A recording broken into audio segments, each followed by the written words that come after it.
الحمد لله الأكرم خلق الإنسان وكرم وعلمه من البيان ما لم يعلم فسبحان الذي لا يحصى امتنانه لا باللسان ولا بالقلم ونشهد أن لا إله إلا الله وحده لا شريك له ونشهد أن سيدنا ونبينا ومولانا محمدا عبد الله ورسوله صلى الله تعالى عليه وعلى آله وصحبه وبارك وسلم تسليما كثيرا كثيرا أما بعد أعوذ بالله من الشيطان الرجيم بسم الله الرحمن الرحيم وذروا ظاهر الإثم وباطنه إن الذين يكسبون الإثم سيجزون بما كانوا يقترفون وقال تعالى ولا تقربوا الفواحش ما ظهر منها وما بطن عن أبي هريرة رضي الله عنه قال قال رسول الله صلى الله عليه وسلم إياكم والحسد فإن الحسد يأكل الحسنات كما تأكل النار الحطب رواه أبو داود وعن الزبير بن العوام رضي الله عنه قال قال رسول الله صلى الله عليه وسلم دب إليكم داء الأمم قبلكم الحسد والبغضاء هي الحالقة لا أقول تحلق الشعر ولكن تحلق الدين رواه البزار بإسناد جيد وعن أنس رضي الله عنه قال قال لي رسول الله صلى الله عليه وسلم يا بني إن قدرت على أن تصبح وتمسي وليس في قلبك غش لأحد فافعل وقال يا بني وذلك من سنتي ومن أحيا سنتي فقد أحبني ومن أحبني فقد كان معي في الجنة رواه الترمذي أو كما قال النبي صلى الله عليه وسلم اللہ رب العالمین نے قرآن کریم کی متعدد آیات میں اپنے بندوں اور اپنی بندیوں کو حکم دیا ہے کہ وہ ہر قسم کے گناہوں سے بچے اور بچنے کا اہتمام کریں وَذَرُوا ظَاهِرَ الْإِثْمِ وَبَاطِنَهُ چھوڑ دو ظاہری گناہ بھی اور باطنی گناہ بھی اور جو لوگ گناہ کرتے ہیں گناہ کرتے رہتے ہیں گناہوں سے بچنے کی فکر اور کوشش نہیں کرتے اور اسی حال میں وہ دنیا سے چلے گئے سیجزون تو ان کو ان گناہوں کا بھگتان بھگتایا جائے گا ان کو اس کا بھگتان بھگتایا جائے گا اس کی سزا دی جائے گی ایک دوسری جگہ فرمایا وَلَا تَقْرَبُوا الْفَوَاحِشَ مَا ظَهَرَ مِنْهَا وَمَا بَطَنَ گناہوں کے قریب بھی مت جاؤ گناہوں کے قریب بھی مت جاؤ چاہے گناہ ظاہرہ ہو چاہے گناہ باطنہ ہو گناہ کرنا تو دور کی بات ہے گناہ کے قریب بھی نہ جاؤ وہ اسباب اور وہ امور جو تم کو گناہ میں مبتلا کر سکتے ہوں گناہ کے دلدل میں گرا سکتے ہیں ان امور کے قریب بھی مت جاؤ ان اسباب کو بھی اختیار مت کرو گناہ دو قسم کے ہوتے ہیں گناہ ظاہرہ ایک گناہ باطنہ گناہ ظاہرہ ان گناہوں کو کہا جاتا ہے جن کا صدور انسان کے اعضاء ظاہرہ سے ہوتے ہیں آنکھ غلط دیکھتی ہے یہ گناہ ظاہرہ ہے زبان گالیاں دیتی ہے چغلیاں کھاتی ہے غیبتیں کرتی ہے طعنے دیتی ہے الزام لگاتی ہے بہتان تراشتی ہے یہ سب گناہ ظاہرہ ہے آدمی چوری کرتا ہے خیانت کرتا ہے بے ایمانی کرتا ہے ڈاکہ ڈالتا ہے رشوت لیتا ہے سود لیتا ہے جادو ٹونا کرتا ہے شراب پیتا ہے کسی پر الزام لگاتا ہے یہ سب گناہ ظاہرہ ہے یہ سب گناہ ظاہرہ فرمایا ان گناہوں کو چھوڑ دو اور ان کو گناہ ظاہرہ اس لیے کہا جاتا ہے کہ ان کا صدور ان اعضاء ظاہرہ سے ہوتا ہے، اس لیے ان کو گناہ ظاہرہ کہا جاتا ہے۔ اور ایک ہے گناہ باطنہ۔ گناہ باطنہ ان گناہوں کو کہا جاتا ہے جن کا تعلق انسان کے دل سے ہوتا ہے، ان گناہوں کا ارتکاب یہ دل کرتا ہے، ان گناہوں کا ارتکاب یہ دماغ کرتا ہے، اس لیے ان کو گناہ باطنہ کہا جاتا ہے۔ جیسے ریا، اس سے پہلے جمعہ کو ریا کے موضوع پر بیان ہوا تھا، یہ باطنی گناہ ہے، اس کا صدور اعضاء ظاہرہ سے نہیں ہوتا بلکہ اس میں دخل ہوتا ہے دل کا، اس میں دخل ہوتا ہے دماغ کا۔ اسی طریقے سے حسد ہے، کبر ہے، عجب ہے، بخل ہے، حب جاہ و مال ہے، عداوت و دشمنی ہے، بغض اور نفرت ہے، کینہ کپٹ ہے، کسی کو حقیر سمجھنا، حقارت کی نظر سے دیکھنا، یہ سب گناہ باطنہ کہلاتے ہیں، یہ سب گناہ باطنہ کہلاتے ہیں۔ جیسے زنا گناہ ظاہرہ میں انتہائی خطرناک گناہ ہے، شراب پینا انتہائی خطرناک گناہ ہے، لواطت کرنا انتہائی خطرناک گناہ ہے، اور رشوت لینا انتہائی خطرناک گناہ ہے، سود لینا انتہائی خطرناک گناہ ہے۔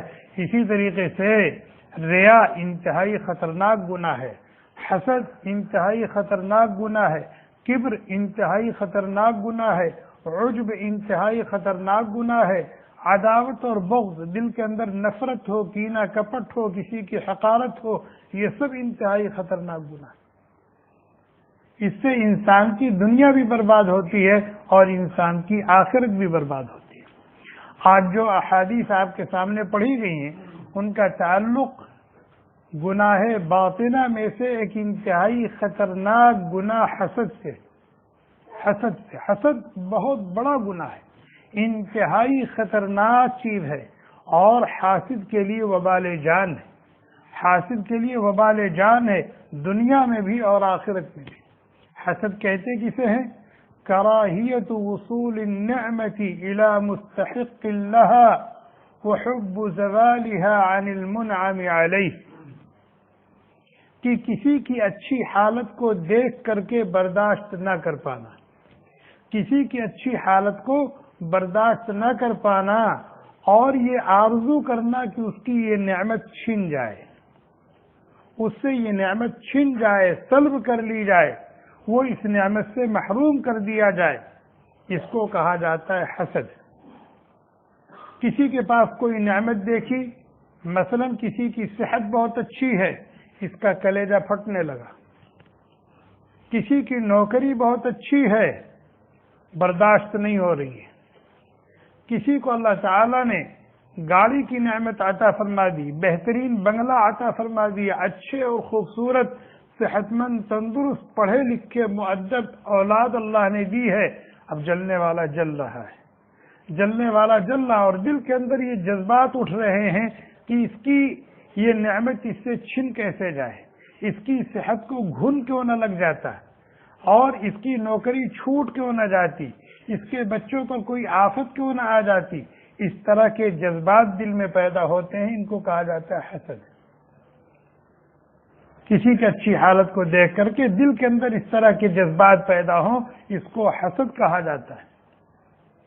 اور یہ بہت بڑا، بہت ہی خطرناک بیماری، ایسا شخص کبھی سکون سے نہیں بیٹھتا، ایسا شخص کبھی سکون سے نہیں بیٹھتا، اور حسد کی آگ میں جلتا رہتا ہے، حسد کی آگ میں جلتا رہتا ہے، کڑتا رہتا ہے۔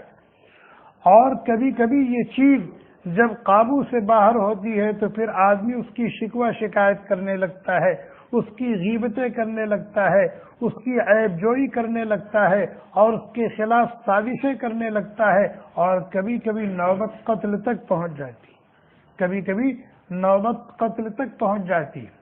اللہ تبارک و تعالی نے حضرت آدم علیہ السلام کو اپنے مبارک ہاتھوں سے بنایا، اور انگنت اور لاتعداد نعمتوں سے ان کو نوازا، اور پھر فرشتوں پر ان کی برتری ظاہر فرمائی، اور فرشتوں سے کہا کہ آدم کو سجدہ کرو۔ فرشتوں نے سجدہ کر لیا، لیکن ابلیس کو حسد ہو گیا، ابلیس کو حسد ہو گیا، کہ میں اتنے زمانے سے اللہ تعالیٰ کی عبادت اور بندگی کر رہا ہوں، دنیا کا کوئی چپا میں نے نہیں چھوڑا جہاں میں نے اللہ کے لیے سجدہ نہ کیا ہو، یہاں تک کہ اپنی عبادت کی بدولت میں زمین سے اٹھ کر پہلے آسمان سے اٹھ کر دوسرے آسمان پر، یہاں تک کہ 7ویں آسمان پر پہنچا، اور یہ کل کی پیداوار آج اس کا مقام و مرتبہ اتنا اونچا ہو گیا، چنانچہ آتش حسد میں جل اٹھا اور اس نے سجدہ کرنے سے انکار کر دیا۔ آج وہ جہنمی ہے کہ نہیں؟ اللہ تعالیٰ نے اس کو ڈانٹ پلائی، اخرج منہا مذءوما مدحورا، نکل جائے یہاں سے ذلیل و درمادہ ہو کر۔ اس انجام تک اس کو پہنچانے والی کون سی چیز ہے؟ حسد ہے۔ کس سے حسد ہوا تھا؟ آدم علیہ السلام پر حسد ہوا تھا۔ کیوں حسد ہوا تھا؟ اللہ تبارک و تعالیٰ نے ان کے اوپر اپنی خصوصی نوازشیں فرمائی تھی، اور اپنی انگنت اور لاتعداد نعمتوں سے، جن میں سب سے بڑی نعمت علم تھی، نوازا تھا، اس سے اس کو حسد ہو گیا۔ قرآن کریم میں اس طرح کے بہت سے واقعات مذکور ہیں۔ حابیل اور قابیل دونوں آدم علیہ السلام کی اولاد ہیں، آپس میں اختلاف ہو گیا کسی موضوع پر، چنانچہ آدم علیہ السلام نے کہا کہ تم دونوں قربانی پیش کرو، جس کی قربانی قبول ہو جائے گی اس کے حق میں یہ نعمت جائے گی۔ چنانچہ حابیل نے بھی اپنی قربانی پیش کی اور قابیل نے بھی قربانی پیش کی۔ حابیل کی قربانی قبول ہو گئی اور قابیل کی قربانی رد کر دی گئی۔ قابیل کو حابیل پر حسد ہو گیا کہ اس کی قربانی قبول ہو گئی، میری رد کیوں ہو گئی، اور نعمت اس کو مل رہی ہے اور جو نعمت میں چاہتا تھا اس سے میں محروم کیوں کر دیا گیا۔ حسد ہو گیا، اور اس حسد نے اس کو کہاں تک پہنچایا؟ قابیل کو حسد نے حابیل کے قتل پر ابھارا اور قابیل نے حابیل کو قتل کر دیا۔ پیچھے کیا چیز ہے؟ حسد ہے۔ حسد ہے۔ آج دنیا میں جتنا قتل ہو رہا ہے، دنیا میں جتنا قتل ہو رہا ہے اور قیامت تک جتنا ناحق خون بہے گا، قاتل کو اس کا گناہ ملے گا، اور اس کا گناہ قابیل کو بھی ملے گا، اس لیے کہ قتل کی بنیاد رکھنے والا اس روئے زمین پر سب سے پہلے وہی شخص ہے۔ اس طرح کے واقعات بہت ہیں، اور قرآن کریم کی بہت سی آیات میں اللہ تعالیٰ نے اپنے بندوں اور اپنی بندیوں کو حسد جیسی خطرناک بیماری سے بچنے کی، دور رہنے کی تاکید کی ہے، اور جناب نبی کریم صلی اللہ علیہ وسلم نے اپنے ماننے والوں کو، اپنے ماننے والیوں کو سمجھایا ہے، بجھایا ہے، نصیحتیں کی ہیں اور اس سے بچنے کا حکم دیا ہے۔ اللہ تعالیٰ قرآن میں فرماتے ہیں ام یحسدون الناس علی ما آتاہم اللہ من فضلہ، اللہ تعالیٰ نے کسی کو اپنے فضل سے، اپنی نعمتوں سے نوازا ہے تو اس کا کلیجہ پھٹ رہا ہے، یہ اس پر جل رہا ہے، حسد کر رہا ہے۔ گویا کہ اللہ کی اس تقسیم پر، اللہ کے اس فیصلے پر، اللہ کی اس عطا اور اس کی نوازش پر یہ اعتراض کر رہا ہے، اور اللہ کے فیصلے پر اعتراض کرنے والا، اللہ کی نوازشات پر زبانیں کھولنے والا، دل کو خراب کرنے والا، اس کا انجام کیا ہوگا؟ ام یحسدون الناس علی ما آتاہم اللہ من فضلہ۔ حدیث میں ہے اللہ کے نبی علیہ السلام نے فرمایا ان لنعم اللہ اعداء، ان لنعم اللہ اعداء، اللہ کی نعمتوں کے بھی دشمن ہیں، اللہ کی نعمتوں کے بھی دشمن ہیں۔ صحابہ کرام نے کہا ومن ہم یا رسول اللہ، وہ کون بدبخت ہیں جو اللہ کی نعمتوں، اس کی نوازشوں کے بھی دشمن ہیں، اس پر بھی ان کو اعتراض ہے، اس پر بھی ان کا کلیجہ پھٹتا ہے، اس پر بھی ان کے سینے پر سانپ لوٹتا ہے، وہ کون بدبخت ہیں؟ اللہ کے نبی علیہ السلام نے فرمایا الذین یحسدون الناس علی ما آتاہم اللہ من فضلہ، اللہ کی نعمتوں کے دشمن وہ بدبخت ہیں جو اللہ کے ان بندوں اور بندیوں سے چڑھتے ہیں، جھجھلاتے ہیں، جلتے ہیں، جن کو اللہ تعالیٰ نے اپنی نعمتوں سے نوازا ہے۔ یہ اللہ کی نعمتوں کے دشمن ہی ہوئے نا، یہ اللہ کی نعمتوں کے دشمن ہی ہوئے کہ اللہ تعالیٰ اپنی ملک میں، اپنی ملک میں تصرف کر رہا ہے. بھائی ساری چیزیں اللہ کی ملک ہیں، اللہ جسے چاہے دے. جیسے میری ملک میں کوئی چیز ہے، میں اس کا مالک ہوں، میں اس میں تصرف کروں، اس کے ساتھ جو چاہوں کروں، جس کو چاہوں دوں. اگر کوئی اعتراض کرتا ہے تو اس کا بیجا اعتراض ہے نا. تو اللہ کے نبی علیہ السلام نے فرمایا ان لنعم اللہ اعداء، اللہ کی نعمتوں کے بھی دشمن ہیں. پوچھا گیا کون بدبخت ہیں وہ؟ فرمایا جو اللہ کے ان بندوں پر، اللہ کی ان بندیوں پر جلتے ہیں، حسد کرتے ہیں، جھجلاتے ہیں، جن کو اللہ تعالیٰ نے نعمتوں سے نواز رکھا ہے، جن کو اللہ تعالیٰ نے نعمتوں سے نواز رکھا ہے. چیز کسی کی ہے، وہ کسی کو دے رہا ہے اپنی مرضی سے، اپنے اختیار سے، کلیجہ اس کا خواہ کے لیے پھٹ. ابھی تمہاری چیز تھوڑی ہے وہ، جس کی ہے وہ جو چاہے کرے، جس کو چاہے دے. اسی طریقے سے اللہ تعالیٰ مختار کل ہیں، مالک ارض و سما ہیں، اور سب کچھ ان کے قبضہ قدرت میں ہے. وہ فعال لما یرید ہے، یفعل ما یشاء و یختار ہیں. وہ جس کے ساتھ چاہے جو معاملہ کرے. کسی کو حق اعتراض کیا ہے؟ لا يسأل عما يفعل وهم يسألون. ایک اور حدیث ہے، حضرت زبیر بن العوام رضی اللہ تعالی عنہ راوی ہیں، بزار کی روایت ہے. اللہ کے نبی علیہ الصلوۃ والسلام نے فرمایا دب الیکم داء الامم قبلکم، امم سابقہ کی بیماریاں تمہارے اندر چلی آ رہی ہیں، سرایت کر رہی ہیں. تم سے پہلی امتوں کے اندر جو خطرناک بیماریاں تھیں، جن کی وجہ سے ان کا بیڑا غرق ہوا، جس کی وجہ سے وہ مستحق عذاب اور لعنت ہوئے، جن کی وجہ سے دنیا اور آخرت میں ان کے اوپر پھٹکار ہوئی اور عذاب کے مستحق ہوئے، وہ ان کی بیماریاں ایک ایک کر کے تمہارے اندر چلی آ رہی ہیں. چنانچہ انہی بیماریوں میں سے الحسد والبغضاء، حسد یہ امم سابقہ کی بیماری ہے، اور بغض عداوت و دشمنی، کینہ کپٹ اور نفرت یہ امم سابقہ کی بیماریاں ہیں. یہ ان کے اندر پائی جانے والی خامیاں اور عیوب ہیں جو تمہارے اندر پائے جا رہے ہیں. فرمایا البغضاء بغض اور نفرت. کسی کی طرف سے دل میں کینہ کپٹ ہو، دل اس کی طرف سے صاف نہ ہو، اس کو دیکھ کر کے دل کی حالت بدل جاتی ہو اور آدمی اس سے دشمنی کرتا ہو، اس کو کہا جاتا ہے بغض. اللہ کے نبی علیہ السلام نے فرمایا البغضاء ہی الحالقہ، بغض اور نفرت، کینہ کپٹ یہ تو موڈ دینے والی ہے. کیسے؟ فرمایا میں یہ نہیں کہتا کہ سر کے بال کو موڑ دینے والی ہے، بلکہ انسان کے دین و ایمان کا جنازہ نکال دینے والی.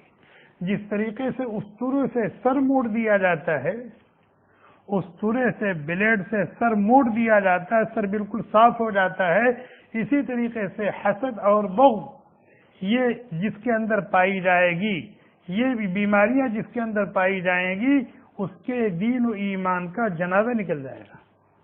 چنانچہ دوسری حدیث ہے، اللہ کے نبی علیہ السلام نے فرمایا لا یجتمع فی جوف عبد الحسد والایمان. کسی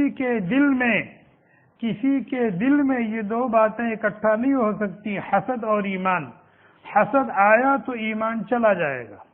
ایک شخص کے دل میں ایمان بھی ہو اور حسد بھی ہو، ایمان بھی ہو اور حسد بھی ہو، حافظ بھی ہو، مومن بھی ہو، ایسا نہیں ہو سکتا. دونوں ایک دوسرے کی ضد ہیں، جیسے آگ اور پانی دونوں ایک دوسرے کی ضد ہیں. یا تو آگ رہے گی یا پھر پانی رہے گا، ورنہ آگ پر پانی کو ڈال دیجیے، آگ فوراً مر جائے گی. فرمایا اسی طریقے سے حسد اور ایمان ایک دوسرے کی ضد ہیں. کوئی شخص حاسد رہتے ہوئے مومن بھی رہے، ایسا نہیں ہو سکتا. کیوں؟ اس لیے کہ حاسد اللہ تبارک و تعالیٰ کے فیصلے پر معترض ہے، اللہ تعالیٰ کی تقسیم پر ناراض ہے، ناخوش ہے، اللہ تعالیٰ کے فیصلے پر اور ان کی تقسیم پر اعتراض کرنے والا ہے. اور ایسا شخص مومن نہیں ہو سکتا۔ فرمایا لا یجتمع فی قلب عبد الحسد والایمان، کسی کے دل میں حسد اور ایمان دونوں اکٹھا نہیں ہو سکتے۔ اگر حسد آ گیا دل میں کسی کے تعلق سے تو ایمان رخصت ہو گیا، ایمان رخصت ہو گیا۔ ایک اور حدیث اللہ کے نبی علیہ الصلوۃ والسلام نے فرمایا لا يزال الناس بخير فإن لم يتحاسدوا، لا يزال الناس بخير إن لم يتحاسدوا، لوگ اس وقت تک خیر اور بھلائی پر رہیں گے، لوگ اس وقت تک خیر اور بھلائی پر رہیں گے جب تک ان میں حسد کی بیماری نہیں آئے گی، جب تک ان میں حسد کی بیماری نہیں آئے گی۔ فَإِن تَحَاسَدُوا، اگر وہ حسد کی بیماری میں مبتلا ہو گئے، حسد کا کینسر اور گھن ان کو لگ گیا تو پھر کیا ہوگا؟ حلت علیہم النقمہ، ہر طرف سے مصیبتیں اور بلائیں ان پر جھپٹ پڑیں گی، ان کو گھیر لیں گی۔ اور وعم علیہم الشقاء، بدبختی ان کا مقدر بن جائے گی، شقاوت اور بدبختی ان کا مقدر بن جائے گی۔ یہ احادیث پر احادیث آپ سن رہے ہیں، اس سے اندازہ لگائیے کہ کتنا اہم موضوع ہے، یہ کتنی نازک چیز ہے۔ یہ حضرت نبی کریم صلی اللہ علیہ وسلم نے فرمایا، ابو داؤد شریف کی روایت ہے، حضرت ابو ہریرہ رضی اللہ تعالی عنہ راوی ہیں، ایاکم والحسد، ایاکم والحسد، اپنے آپ کو حسد سے بچاؤ، اپنے آپ کو حسد سے بچاؤ، اپنے آپ کو حسد سے بچاؤ۔ کیوں؟ ان الحسد یاکل الحسنات، اس لیے کہ حسد یہ حاسد کی نیکیوں کو اس طرح چٹ کر جاتا ہے جیسے آگ خشک لکڑی کو جلا کے خاک کر دیتی ہے۔ خشک لکڑی ہے، اس میں آگ لگا دیجئے، اس کے خاک ہونے میں کتنی دیر لگے گی؟ فرمایا اسی طریقے سے اگر ایک شخص نماز پڑھتا ہے، روزے رکھتا ہے، ذکر اور تلاوت کرتا ہے، صدقہ و خیرات کرتا ہے، خیر اور بھلائی کے کام کرتا ہے، نیکیوں پر نیکیاں، نیکیوں پر نیکیاں، نیکیوں پر نیکیاں اس کے نامہ عمل میں آ رہی ہیں اور لکھی جا رہی ہیں، لیکن اگر وہ مرض حسد میں مبتلا ہے، مرض حسد میں مبتلا ہے تو یہ دیمک اس کی نیکیوں کو کھاتا ہے، وہ نیکیاں کماتا رہتا ہے اور حسد کا دیمک اس کی نیکیوں کو کھاتا رہتا ہے۔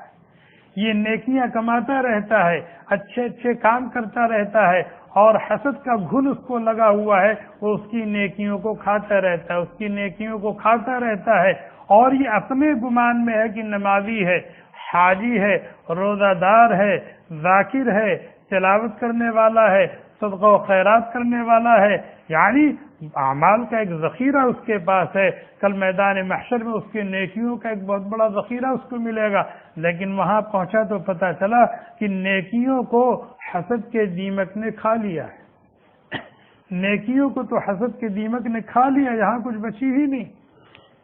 جیسے لکڑی ہوتی ہے، خشک لکڑی ہے، اوپر سے آپ دیکھیں کہ بالکل ٹھیک ٹھاک ہے، اوپر سے آپ دیکھیں کہ بالکل ٹھیک ٹھاک ہے، کہیں کچھ نہیں ہے، لیکن اگر اس پر تھوڑا سا زور پڑا تو ٹوٹ جائے گی، ریزہ ریزہ ہو جائے گی، پتہ چلا اندر سے دیمکوں نے کیا کیا، اس کو چال لیا ہے، ختم کر لیا۔ فرمایا اسی طریقے سے حسد حاسد کی نیکیوں کو کھا جاتا ہے، حاسد کی نیکیوں کو کھا جاتا ہے۔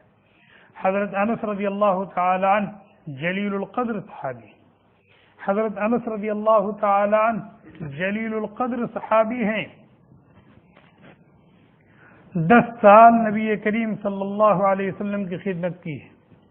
اللہ کے نبی علیہ الصلوۃ والسلام نے فرمایا یا بنی، اے میرے لخت جگر، اگر تو یہ کر سکتا ہے تو کر لے اور کوشش کر، کیا کہ تیری صبح ہو تیری شام ہو، تیری صبح ہو تیری شام ہو اور تیرا دل بالکل صاف شفاف آئینے کی طرح بالکل ستھرا ہو، کسی کی طرف سے تمہارے دل میں کینہ کپٹ نہ ہو، حسد اور جلن نہ ہو، بغض اور نفرت نہ ہو، عداوت اور دشمنی نہ ہو۔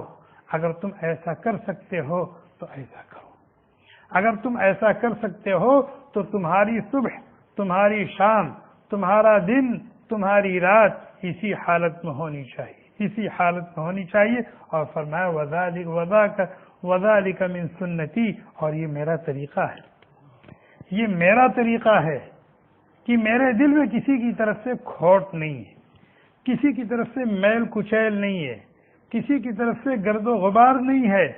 تم بھی اپنے دل کو ایسے ہی بنانے کی کوشش کرو، یہ میرا طریقہ ہے. اور جانتے ہو جو میرے طریقے کو اپنائے گا، جو میرے طریقے کو اپنائے گا، یہ علامت ہوگی اس بات کی کہ اس کو مجھ سے اور میرے طریقے سے محبت ہے، مجھ سے اور میرے طریقوں سے محبت ہے. اور جس کو مجھ سے محبت ہے، میرے طریقوں سے محبت ہے، وہ کل قیامت کے دن جنت میں میرے ساتھ ہوگا. قیامت کے دن میدان محشر میں میری شفاعت اس کو نصیب ہوگی، اور میرے حوض کوثر پر میرے دست مبارک سے آب کوثر پینا مقدر ہوگا، اور جنت میں جنت میں اس کو میرا ساتھ نصیب ہوگا، جنت میں اس کو میرا ساتھ نصیب ہوگا. یہ بہت بڑا انعام ہے، بہت بڑی نوازش ہے. کس چیز کی؟ کہ آدمی اپنے دل کو صاف رکھے، صاف رکھے. اور آج یہ بیماری عام ہے، آج یہ بیماری عام ہے. اس کی گاڑی سبحان اللہ 2019 ماڈل،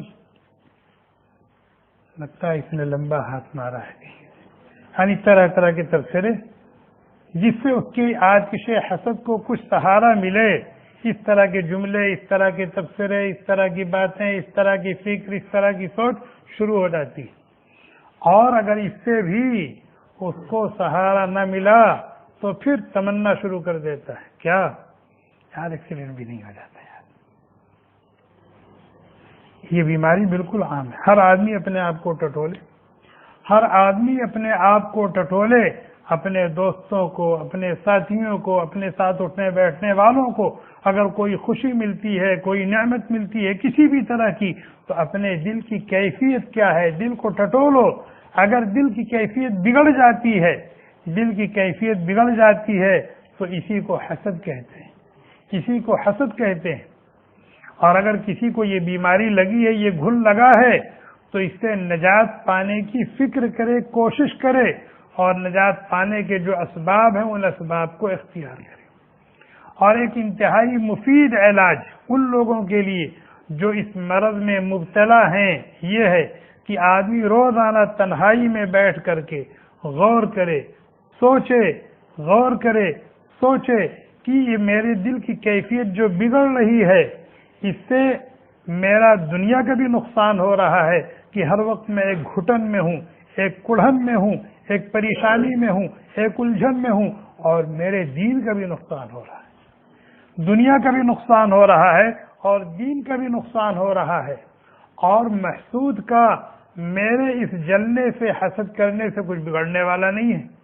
اس لیے کہ سیار کے منانے سے ڈانگر نہیں مرا کرتا. میرے چاہنے سے کسی کی نعمت چھن جائے جو اللہ نے اس کو دی ہے، نہیں چھینے گی، نہیں چھینے گی. تو یہ جو کیفیت میرے اوپر طاری ہے، اس کا سراسر نقصان کس کو ہے؟ مجھ کو ہے. اس کا سراسر نقصان مجھ کو ہے. اور اس کا علاج یہ ہے کہ آدمی جس کے تعلق سے اس کے دل کے اندر حسد ہے، حسد کی بیماری ہے، آدمی اہتمام کے ساتھ اس کو سلام کرے، اہتمام کے ساتھ اس کو سلام کرے، اس سے مصافحہ کرے، اس سے دعا کی درخواست کرے، اور اس کو کچھ ہدیہ تحفہ دے، اور اس کے لیے دعا کرے کہ اے اللہ اس کی اس نعمت کو سلامت رکھ. اگرچہ دل آمادہ نہیں ہو رہا ہے، دل آمادہ نہیں ہو رہا ہے، لیکن زبان سے کہو اگر چاہتے ہو کہ اس بیماری سے شفا مل جائے، زبان سے کہو.